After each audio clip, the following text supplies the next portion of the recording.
국회 세종 이전을 위한 국회법 통과가 미뤄지고 있는 가운데 이전 대상인 국회 직원 2천여 명에 대한 특공 혜택이 벌써부터 기정사실화돼 논란이 되고 있습니다. 세종시 공무원 특공이 투기 수단으로 변질되면서 제도를 아예 폐지해야 한다는 목소리까지 나오는 상황에서 제밥부터 챙긴다는 지적이 많습니다. 조혜영 기자입니다. 국토연구원이 지난 2019년 7월 국회에 제출한 업무 효율성 제고를 위한 국회 분원 설치 운영 방안 보고서입니다. 직원들에 대한 지원 방안으로 주택 우선 분양과 함께 주택 구입 시 2년간 취등록세 면제 등 다양한 이전 혜택들이 명시돼 있습니다.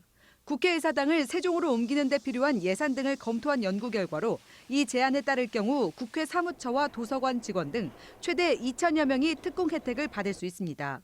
하지만 이전을 위한 국회법 통과도 되지 않은 상황에서 국회 직원들의 특공 혜택이 벌써 검토되고 있다는 사실에 시민들은 분통을 터뜨립니다.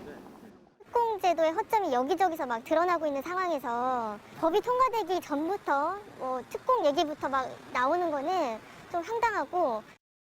세종의사당 건립을 찬성해온 시민단체들도 특별공급 외에 공무원들의 조기 정착을 도울 수 있는 대안 마련이 절실하다고 지적합니다.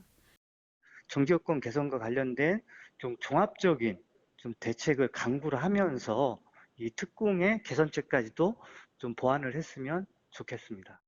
이런 가운데 세종에 집을 보유한 이력이 있는 현직 고위직 공무원 가운데 지금까지 실거주하고 있는 인사는 34명 중 8명에 불과한 것으로 드러났습니다. 특히 박진규 산업부 차관과 황석태 환경부 실장은 세종 아파트를 팔아 10억 원에 가까운 시세 차익을 본 것으로 확인됐습니다. 이처럼 세종시 특별공급 논란이 확산되면서 정의당 심상정 의원은 국회에서 기자회견을 열고 관세분류평가원이 받은 특공 물량 취소와 함께 공무원 특공을 폐지하고 공무원 임대 지원 제도로 바꿀 것을 촉구했습니다. TJB 조혜원입니다.